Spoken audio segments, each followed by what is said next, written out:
What up, what up, what up? What's going on, everybody? And welcome to what is this? Episode 3 of the Blunt Thoughts Show podcast, whatever you want to call this. We'll call this a show because I'm really not putting it out there in the audio podcast form as of yet. I don't know if I ever will. But the debut episode, I believe, was on a Friday night, maybe even last Friday. So I figured why not as I'm watching this game here. An interesting game we got going on here. I figured, hey, let's record episode 3. There's a lot of things that have gone on the last few days, so I figured we touch on a few of them. And listen, we're not gonna talk about trade deadline and blow it up. We've done all of that, right? We've done all of that. We've done it on X. We've done it, all over the place. We've done it on the radio. Here we're gonna talk about what's gone on in the last few days, what we hope to go on going forward, but in the near future, not in the way, way, way, way ahead future in the off-season trade deadline and all that good stuff. We may touch on the trade deadline, but very briefly, and just based on depending on what goes on, like I said, going forward in the near future. But yeah, man, the last couple of days, besides all the losing that we've seen, finally, again, this is Friday night here, watching the game. Like I said, Blackout Friday, which we already know makes me uncomfortable. But did it start out good? Did it start out good? Mets now hold the 5-4 lead, going to the top of the fourth. But to the here and now, well, that is the here and now. But to the things that have happened lately, and we're gonna get right to it. We're gonna get to the Jorge Lopez situation, which to me was a complicated situation. It was an ugly situation, but I feel it's a situation that obviously could have been handled better by all parties. The first being Jorge Lopez by not doing what he did, right? But it happened. He did what he did. He's frustrated. And like I've said in a couple of my videos, I said to some people that I've spoken to, Jorge Lopez, if you're honest as a Met fan, let me look at the camera here, make sure you see. If you are honest as a Mets fan, right? We all have been Jorge Lopez. We all are Jorge Lopez right now as we watch this team. Who doesn't want to throw things around when you watch this team play the way that it has been playing? So I'm not going to really blame Jorge Lopez. At least he showed some fire. You know what I'm saying? At least he showed that he's not happy with what's going on. You know what I mean? As opposed to people talk about, oh, how come these guys are always, Lindor saying hi or shaking hands or hugging the other guys at second base. Peter Alonso gets hit by a pitch and he's apologetic for the guy that hit him. You understand what I'm saying? So this guy shows some fire and we want to knock him for that. No, no, no, no. Listen, it wasn't the right thing to do. It's not how you want to carry yourself on a Major League Baseball field. But at the same time, like I said, you have to understand the situation. And us as fans, we don't know what's going on. So it's okay for us as fans to say, oh, man, that's horrible. You got to DFA this guy. Get this guy off my team. But when you really think about it, is that really what you want to do?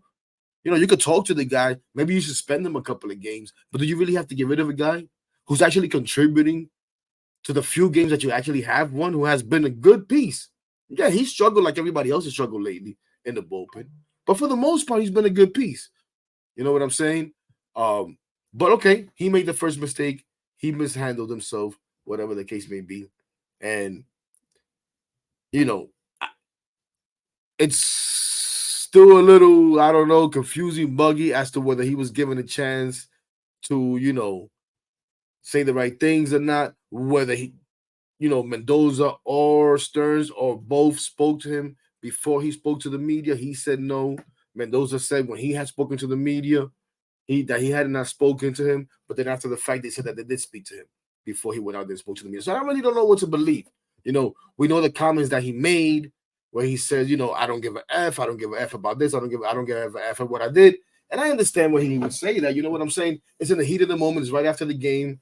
I know they had an hour-long meeting or whatever the hell it was, where it seems also like nobody spoke to him as far as his teammates as to, dude, we can't do that. You know what I'm saying? And, maybe when you go out there, maybe you might want to, if not apologize, but, tone it down a little bit, whatever the case. But it doesn't seem like any of that happened, right? And he said what he said. And, of course, we all reacted. The media reacted. Now, to me, from the get-go, I was a little confused as to what he may have said. I thought he may have said I'm being looked at as, probably the worst teammate in the MLB right now. And you could understand why he was saying that after he just committed what you can say was an embarrassing act, right? So right there, he's kind of recognizing, while at the same time, yes, being maybe a little defiant in the saying that he doesn't care and, and all of that. But I always say this, man. As an organization, the Mets always seem to react in a panic way, right? They panic and they react to what they think everybody wants them to do instead of maybe what they want to do. And I'm not saying they didn't do what they wanted to do. Obviously, they did what they wanted to do. They DFA'd this guy. But later we find out everything we found out about him. You know what I'm saying? What he's dealing with his kid is, and that's, I apologize. I should know exactly what it is, but I know he's waiting for some kind of implant. I don't think it was a transplant. I think I saw implant. So that could, mean anything. Um, and he's dealing with that, and who knows what was that doing, while at the same time the team is struggling, you're struggling. I believe I saw somewhere it may have been his son's birthday that day. He's obviously not with his son, or they said his son is not around. I don't know, I'm not sure, but he's obviously dealing with personal things, and you wonder, do his teammates know this? Are these guys sitting around talking to each other? We saw they had a team meeting, and after the team meeting, they talked about how, yeah, you're on the fly, you on this, you on that, but it's not the same as when you actually sit down and air it out. But I mean, this will be going on all the time, not to that extent. But you guys sit around in a clubhouse and just talk chop, talk baseball, talk, life, talk whatever. Does this guy have any friends on the team, or is he that type of guy that you can't be friendly with? I don't know. Or was he in that kind of mood? You know what I'm saying? So there's a lot of questions still with how that went down and why there was no one there for him. Shout out to my guy Keith, who pointed out, at least one of the first persons that I saw point out, like, yo, where was the translator? And I'll be honest, I don't know if this guy's used a translator or not all year. You know what I'm saying? I'm not sure about that. So I can't really go out there and say that. But maybe this is a situation where they should have advised him, like, yo, dude, maybe you shouldn't speak to the media, but if you want to, maybe you should use a translator and speak in your native tongue. You know what I'm saying? But maybe he was so heated, he didn't care. Maybe he also wanted to try to do it in English. He, after the fact, on his social media or whatever, I think the next day, he talked about how, me trying to speak the language, trying to speak English, trying to talk to the media in English, I made a commit a mistake. So, some people want to dismiss that. And again, you want to say that he said he was on the worst team in the MLB right now? Well, is he lying? When you factor everything, the money, the players that we have, and I don't like to talk about the money, but you got to factor it in, right? And I know some of it is dead money or whatever you want to call it, where it's being paid to guys that are not on the team. I understand that. But it is what it is. I keep saying you still have these players. Is why I want to see this team win games.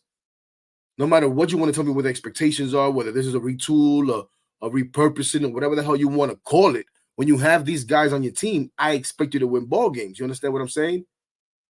And the reason why the team is not winning ball games is because most of these guys, as we talked about over and over and over ad nauseum, the core is not performing up to par for the most part. And we'll get into a little bit more of that as we go along, and we're going to try to keep this a little bit short. We've gone a little bit long the last few times, but Blunt Thought sometimes seems to be a little bit long-winded, you know what I mean? And hopefully we'll do some of these live so we can kick it back and forth, you know what I'm saying? Not hopefully, we will do some of these live. Just got to find the right time and stuff, trying to get some things together, trying to get a better setup. So I'm using this virtual background, but we already working on it. We do have a little bit of a better setup, you know what I mean? So hopefully you guys stick with me. Hopefully you guys like what you're seeing, you're watching, or whatever. And you grow with me. We all grow together. You know what I'm saying? Like we say, follow me on X. That's really the only place that I use. Don't use the other social media. Maybe we will in the future. But you can do that. And like always, like everybody says, the obligatory like and subscribe, share, all that good stuff, please. But yeah, man, back to this to wrap up this Jorge Lopez thing. So he's gone, and again, maybe could have been handled better. And like I was saying, and again, shout out to my guy Keith for pointing out the interpreter stuff. But also shout out to my guy Keith, who's also been talking about lately how you want to be proactive instead of reactive. And I've talked about this for a while too, right? And maybe this is not reactive, proactive, but you are reacting. And what I always say is too, I would like to see this team show conviction. Show conviction in what you believe. Show conviction in your decisions. Show conviction in what you're doing. So we can go crazy again, but we don't know behind the scenes what's going on. So if you as an organization should know what this guy's dealing with, right? You should know what he's dealing with. So if you feel like, yo, listen, take a few days off, Go talk to somebody if you need to. You can't force nobody to go seek help. But you advise them, go talk to somebody if you need to, if you feel like you need that, if you want to. But just take a couple of days off, call it a suspension, call it what you wanted to call it, and come back and be better. Because we're trying to do something here and you can be a part of it. But understand that is unacceptable. And you let it be known to everybody else. This is unacceptable. We are not going to tolerate this. And because we're giving this guy a chance, we're not, doesn't mean that we're tolerating it. We're just taking everything into account. But they chose not to do that. They went the route they went. We move on, right? But as we move on, we go and we touch on something else, right? And that night, what happened? And we touched on it briefly before. There was a team meeting. And the team meeting is good. It probably was needed, right? And it's good when you have a players-only meeting because now they're recognizing there's an issue, right? And you're going to talk to each other. And you hope that in that, you are honest with each other. And you tell each other things that you may have wanted to say for what you haven't said, whatever the case may be. But you want to get growth out of that. And it seems in many ways that like that may have happened. But there's some things that jump out to me, right? And one thing is, just off the top, is they talk too much about positivity. And you've talked about positivity all year. So I don't need to hear that crap. If you're going to be accountable, you're going to be honest with each other, you're going to air things out, it can't all be positive. It just can't be. So I hope that the message they came out with was like, oh yeah, positivity, amongst other things. But I hope there was also a little tension in there for a little while. And then you move on from that. And maybe it turns into a positive outcome. You understand what I'm saying? However, they talked about processes and the way they work and improving upon that and looking in the mirror and seeing, is this working? Is how I'm doing things working? And it's something I've talked about for years with this team. For 3, 4, 5 years with this team. Because they're always talking about, yeah, we're putting in the work, we're doing things right. And shout out to Todd Zeal, who also mentioned it in a post game. He's harped on it, and I've kind of missed it. I don't know how. And maybe I haven't. I don't know. Maybe, but listen, sometimes, and I like the way he put it, sometimes you hide behind that, saying that, oh, yeah, the process is good, we're putting in the work and this and that. Well, the results ain't there. The results ain't there. So don't give me that we're putting in the work nonsense. Change the work you're putting in. Shout out to Tommy Pham once again, who talked about this team and the way they worked. And what was the quote that he said? The least hardest working team he's been around. Right? And then he talked about some guys. He said, they work hard. And he mentioned a couple of guys. And everybody tried to say, oh, look, he's not talking about Lindor. He's not talking about Pete. He's only talking about McNeil because everybody hates McNeil. And we'll touch on that in a little while, too. I can't believe I should have touched on that earlier, too. Because it relates almost to Jorge Lopez when I want to talk about McNeil today for the most part. But, shout out again to Tommy Pham, who brought to light the fact that this team, these leaders, or whatever it is on this team, this core, needed to look in the mirror about their processes and their work and all of that nonsense. You feel me? But to revert back a little bit, because I did want to touch on this, man. Listen, even I've talked about recently, maybe it's time to move on from McNeil. And I believe that. These moves today, which we'll also touch on, were good. I've been calling for a lot of these moves. For all of these moves, there's a couple others that I've called for too, that even Stearns touched on today, as in regards to Acuna, and I agree, it's not time yet, but it could be coming soon, especially after what we saw from Iglesias today. Jesus. Oof. And obviously, he's not going to play every day. McNeil just was due for a day off. That's another thing. McNeil was due for a day off, man. Let's not get crazy like, oh, my God, oh, my God, let's tell you what they feel about McNeil. No. We know we needed a middle infielder, a backup middle infielder. McNeil needed a day off. McNeil's not an everyday player. Maybe Pete plays every day, Lindor plays every day, but not McNeil. Let's go, baby. Let's go, Pete. I'm sorry, guys. Like I said, I'm watching the game, so you're going to get some live reaction as Pete hits a double, who scores Nito. Did Nito get another hit? Man, Nito 2 runs, base hit, a walk. My guy, Nito, baby. Nito, guy. Shout out to Nito, man, who be getting killed and survived. Look at that. Narvaez gets DFA, which we'll talk about that in a bit. As we've hit the 15-minute mark, so we got to kind of like speed this up, right? We don't want to be here too long, 30 minutes or less. Where were we? So as it pertains to my guy McNeil, whom everybody hates, and it's okay, had the day off today as much needed. But come on, guys, are we really gonna compare what Jorge Lopez did to Jeff McNeil? You know, his little temper tantrums, his pouting like a little kid, whatever you want to call it. This freaking phones. Would you shut up? And say, oh my gosh, so Jorge Lopez gets DFA for what he did, and McNeil's out here slamming his back because he struck out or whatever. And listen, I'm tired of that stuff too. As someone who's fiery and stuff like that, I don't do that in the kind of nonsense. Maybe I have in the past. Sorry, excuse me. And I shouldn't show these guys. They're not paying me. You pay for sponsorship, then I'll show you. Anyways, to compare what Jorge Lopez did, and I don't want to stay on this too long, to what Jeff McNeil has done is ridiculous. Okay? What Jorge Lopez did, like we said, was embarrassing. He launched his glove over a netting that's what, 100 feet, 80 feet, whatever the hell the height is of that net. He goes in the post game and gives you F-bomb after F-bomb. It talks about how he doesn't care, which I understand. I get it, bro. I get it. I'm not even mad at him. But to say, oh, Jeff McNeil should get the same fate, or come on, guys. Come on. Again, I know we hate Jeff McNeil, but come on. Let's not be ridiculous, okay? It's not the same thing. I'm not saying that what Jeff McNeil does is good. Again, like I said, it's tiring. It's enough of that nonsense already. Produce. Stop pouting and produce already. Jeez, this freaking dude. We're going to touch on this right now in a few seconds too, what I just saw right now, because it's driving me crazy. It's insane what's going on right now with this dude, man. Jesus. Anyways, but yeah, ladies and gentlemen, can we stop, please? McNeil should get traded. It may happen soon. It may happen soon. That is the shakeup that we've seen today. You know what? Let's go to that. Let's see what else I got written down here. I'm sorry, I got to put the glasses on so I can see this. I guess we're getting a little older, man. Can't really read.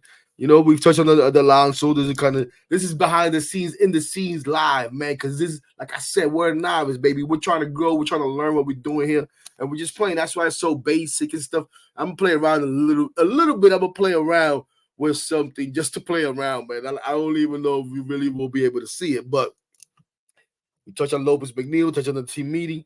Oh, one thing I wanted to talk about the team meeting that stood out to me too. Another thing with the team meeting that I thought speaks volumes, and there's some nuance to it, right? And maybe I'm looking too much into it, and maybe I'm overreacting, and maybe I'm putting something where it isn't. But to hell with it. It's blunt thoughts. So I'm gonna tell you what I'm thinking. We've talked about leadership and who's part of the leadership of this team and who's not the leadership of this team, and whether this clubhouse is this and that. And I don't even want to talk about that toxicity and nah. And if you watch my videos, some of this stuff maybe you see me talk about in the videos, but I want to kind of expand on it a little bit, right? And put it all together. And like I said, man, we want to try to stay a little bit consistent with this. All of this stuff went on. Maybe somebody doesn't follow me on X and watch on X, but they do on YouTube for some reason. I don't know how that would happen, but if it does, here we go. This is for you. And if you've seen it on X, I appreciate you seeing it again. Some of the stuff that may be repeated, like I said. But the team meeting. Listen, I understand the guy got hit by a pitch that night. We found out he was in the hospital, right? And it's going to be a little twofold. But the fact that there was a team meeting called by the players, a players-only meeting. Let's say that. Forget team meeting. A players-only meeting. And Peter Alonso wasn't there and wasn't involved, I think speaks volumes. And I think tells you what the leadership of this team is. And to me, that doesn't mean that Pete has to go, that we got to trade Pete now at the deadline or not re-sign him and all of that stuff. I know people hate Pete now too. I still want to keep Pete here. I think Pete could be a part of a winning team. Not the number one piece, not the number two piece, but darn it, he could be 3, 4, 4, 5. You know what I'm saying? Just like Lindor, just like all of these guys. If you get the right young guys around them and you add the right pieces from the outside eventually, these guys could possibly be part of a winning club of what we want to see. But it's obvious, I think, that Pete Alonso is not really part of the leadership of the core of this team. Of the leadership. He's part of the core, but not of the leadership of this team per se. I think this is the second time. Because I think they had like a little team get together, not a full blown meeting, maybe like we seen today. I mean, a couple of days ago or whatever. Oh, let's go, Marte, baby, 7-4, man. Keep it pushing, baby. Keep it pushing. 2 more runs here in the bottom of the fourth. But the fact that Pete wasn't there, and I think before, I remember them saying Nimmo and Lindor got together for something, and maybe we found out later that Pete was involved. I can't remember what it was. But I'm not talking about the Steve Cohen tweet when they got JD Martinez. There was something else. Anyways, the point is, I think that spoke volumes to me. I think Pete looked ugly when he was asked about Jorge Lopez. And I know if you listen to WFAN, they touched on it. And then Evan Roberts, shout out to Evan, who actually was at the game with last night by chance, part of the same group. Shout out to Evan, and I've met Evan before, whatever. Not that we're friends or anything like that, but Evan today actually expanded more on the quotes, that he played more a little bit what Pete said when he was asked up a follow-up question after he looked horrible. And I had heard that too. And to me, Pete was still horrible. And it shows why maybe he's not part of the leadership of this team. Pete needs to be better, man. And I don't know if he can be. He is what he is. But it doesn't mean that we cannot use his 40-plus home runs, 100-plus RBI, if we could get him at the right price. You know what I'm saying? Let me put that out there. If we could get him at the right price. But, we'll leave that there because, again, that's probably a little bit out there, whatever. And we kind of want to move on and wrap this up in 30 minutes. So let's go here first. The roster moves, and then we'll end it with something else. My guy Vientos, baby. As we're going to start talking about the roster moves, my guy Vientos with another RBI hit, and it's now 8-4 Mets, kids. 8-4 Mets. Let's go, baby. Make me feel good about these stupid black jerseys. Not the stupid black jerseys, because I actually like the way the black jerseys look. I like the way the black jerseys look. I don't like the way we play in them. It gives me bad vibes. But when we get a dub today, baby, going into Darryl Day tomorrow, which I hope to make it after my softball tomorrow. I hope we start on time. 10:30 a.m. tomorrow, supposedly softball. I should be able to make it to Darryl Day. Let's see what happens. But let's go, baby. So as we get ready to talk to you about roster moves and getting ready to wrap this up as we get one more topic, my guy Mark Vientos was finally getting a shot. Finally getting a shot like he deserves. Listen, Brett Beatty, I'm sorry. You were given a shot. You were giving more of a shot than my guy Vientos. You know what I'm saying? And you didn't do anything with it. Listen, your defense, good job. Good job. You worked on your defense. You improved it. You did well. A little couple of mistakes here and there, but who doesn't make mistakes? But you're hitting my dude, no good. So go down there, maybe learn another position or something. I don't know. Or maybe you don't have to. But you need to work on that bat, my dude. Because my guy Vientos, he can hit. And this is what I've been talking about. Don't talk to me about run prevention and all this crap and defense because it's not working for us. So let's slug it out just like this. Because my guy Sevy had a tough night tonight so far, giving up 4 runs in freaking 40. I forget how many pitches he had, but it's not good. Not good. Right? But let's slug it out. And my guy Vientos gives us a better shot to slug it out than freaking, what's his face? We were just talking about him, Brett Beatty. So shout out to David Searles with the roster moves with sending Brett Beatty now, who we've been calling for, keeping my man Vientos up here, bringing Iglesias up, who hasn't looked good defensively so far, like I said before. Has not looked good defensively. Oh, I might have posted about that. I didn't think I said it here. Didn't look good there in 1 inning. 2 errors. I don't know if they gave him 2 errors or not. I'd have gave him 4 errors for what he did. You know what I'm saying? But it was a move we needed to make. We needed a better middle infielder, backup infielder, whatever the case may be. I guess I did touch on that when I mentioned McNeil getting a day off, a much-needed day off. So, again, shout out to David Stearns with that. And then Christian Scott. Come on, guys. Everybody's losing their mind because Christian Scott got sent down. Not understanding, even after they explained it. The reason why he's being sent down is because of the numbers game. I know we may not like McGill. We may have been done with McGill and Peterson or whatever, but they need to keep showing the show what the hell they are before Christian Scott. It's only right. And because of the way the schedule breaks, the whole London trip and all that, you're going to play, I think it's 5 games in 8 days or whatever the hell it is. You don't need that extra starter. You may not need him for a while when you come back because of more days off. You understand what I'm saying? So what you want to do? Just take the trip on a touring trip, on a sightseeing trip to London? Nah.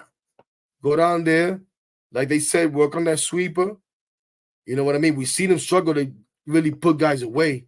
After the game last night, I forget what the bat it was, and it was foul ball after foul ball after foul ball. It was driving me crazy. Like, come on, let's go. Let's put this guy away. But it's not the end of the world. They told you today he's coming back up.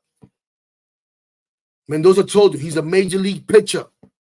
I told him he's a major league. Let me say it again. He's a major league pitcher. We got to stop losing our minds about obvious moves. If you watch me on the roundtable, shout out to my guys CP, Hayden, Rob. I said it on the roundtable when we first came up. Some guys were asking questions. Oh, you think he's going to? I said, listen, guys, tell you right now, I guarantee you he's going down. He will go down, but as long as he's performing well, he will come back up. Let's not lose our minds, everybody. Come on. And I'm the first one to lose my mind. Blunt thoughts. I'm the first emotional one to lose my mind. But certain things you got to be real about. But anyways, shout out to Stearns on the moves. Not sitting around. They're talking about they think they can make the playoffs. They believe in this team, but you got to make it happen. You got to make it happen. And you're trying to make it happen. So shout out to you. And you're trying to make it happen by getting rid of that scrub, Omar Narvaez, who was doing nothing here. It was a bad signing to begin with. The premise why they signed him was bad. Everything was bad. And he did nothing. From getting hurt to everything. So peace out. And listen, maybe he clears waivers or whatever and ends up in the minors, and maybe we see him again. So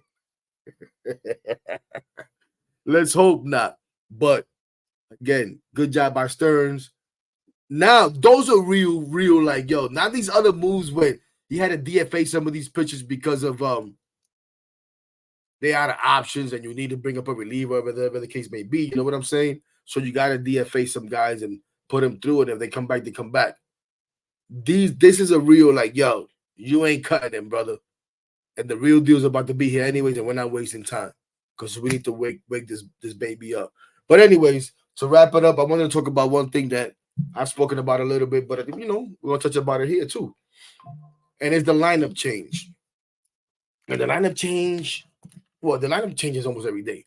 But, you know, the real shakeup, which was move Lindor to 1, Pete went to 2, and Brandon Nimmo went down to 3. JD pretty much settled it to 4, whatever, and that kind of like changes around, depends on day off or whatever the case may be.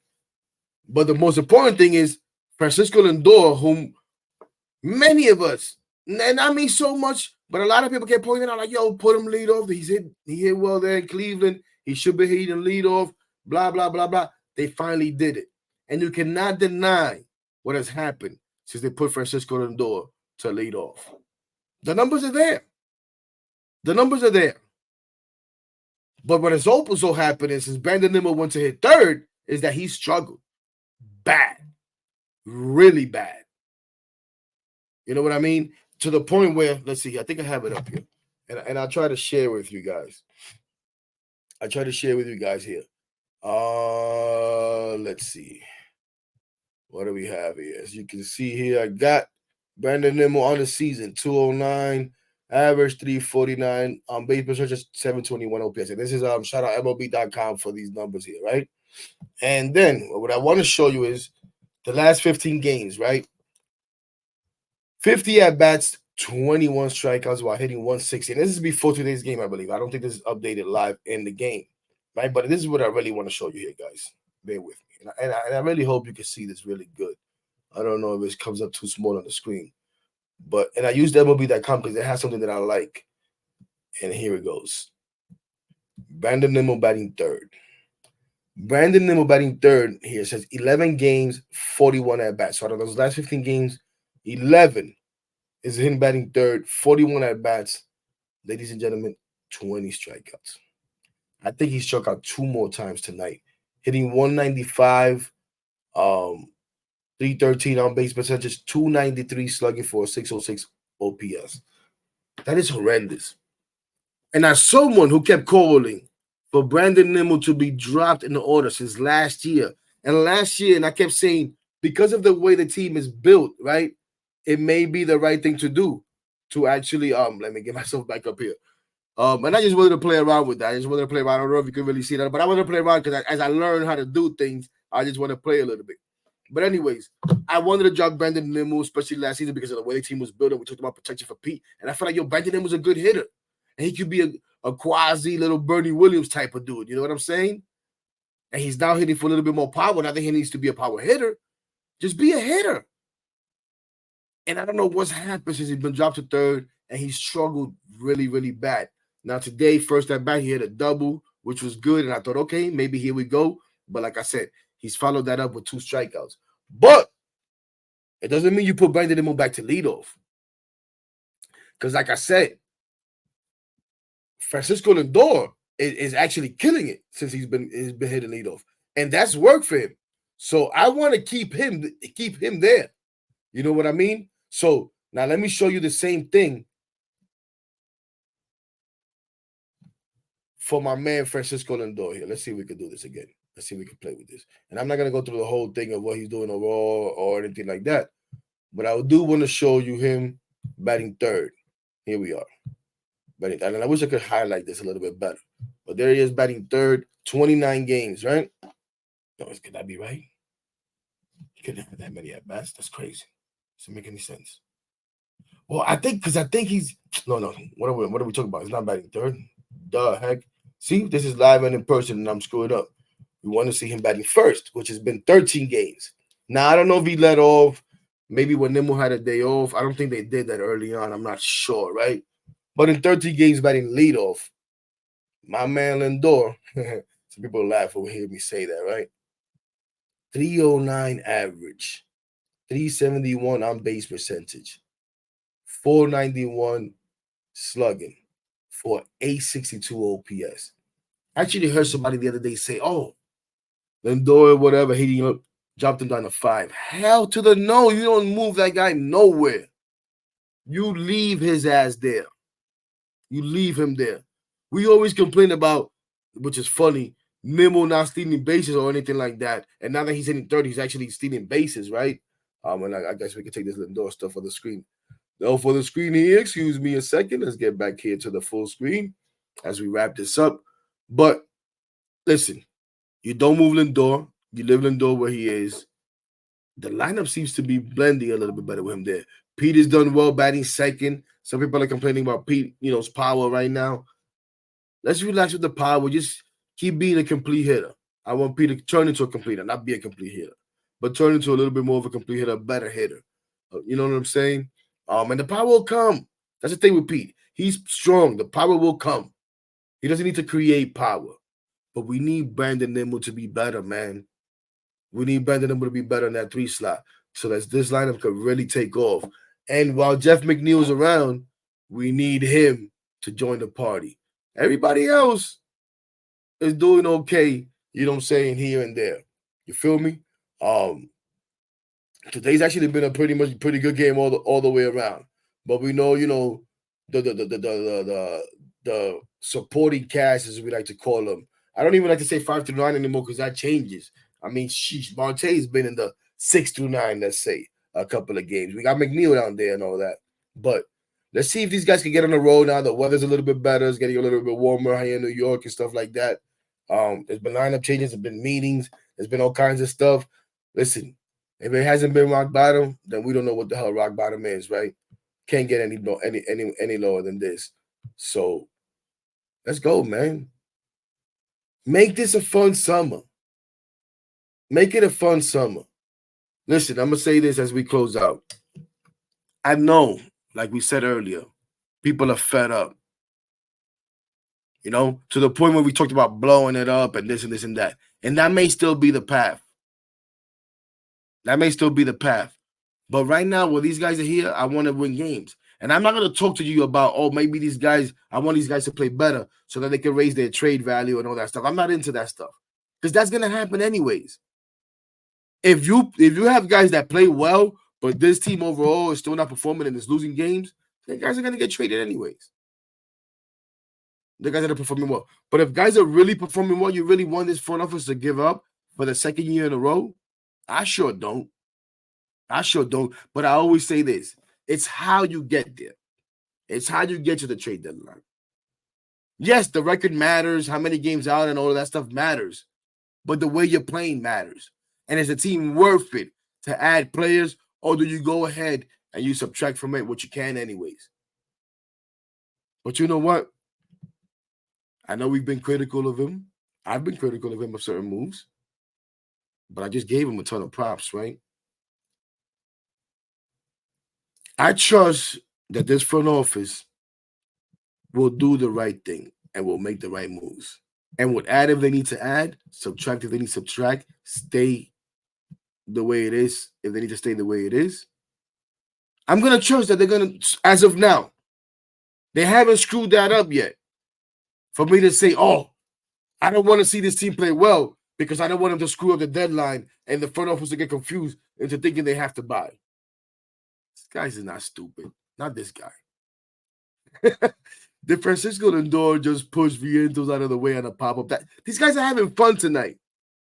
The guys are having fun tonight. This is fun to see. But on that note, ladies and gentlemen, thank you. Thank you for those who've watched, for those of you who share, again, follow, share, all that good stuff. I just put it on a second ago, so I'm not going to bombard you with that stuff again. This has been Blunt Thoughts, episode 3, recorded on a Friday night. I'm going to try to get it out there as soon as possible. And again, as long as there's games to be played, I want to win ball games. I came into the season understanding what was going on, but always saying, I believe with these guys here, this team should be around a 500 team at the deadline, and then we see how they get there, and you make the right moves. It's been bad. They have a chance to turn it around. My man Daryl's Strawberry Weekend this weekend. Like I said earlier, hope to be out there tomorrow. If you're out there, you see this tonight, you follow me on X or whatever, give me a shout. We can hook up, link up, chop it up, whatever. Anyways, peace out, everybody. Have a good night. Have a good week. We're going to try to do these maybe at least once a week. We'll try to sneak some lives in between. You can always follow me on X. I guess we'll do this one more time. You can always follow me on X. You see it there at HHack13. I put out videos every day. A day like today, I put out multiple videos, man. There was a lot to say, a lot to talk about, and that's what inspired me to do this episode 3. Once again, man, I'm sorry I said this like 3 times, but I hope you guys have a good night, good weekend. Stay safe out there. Peace out, baby.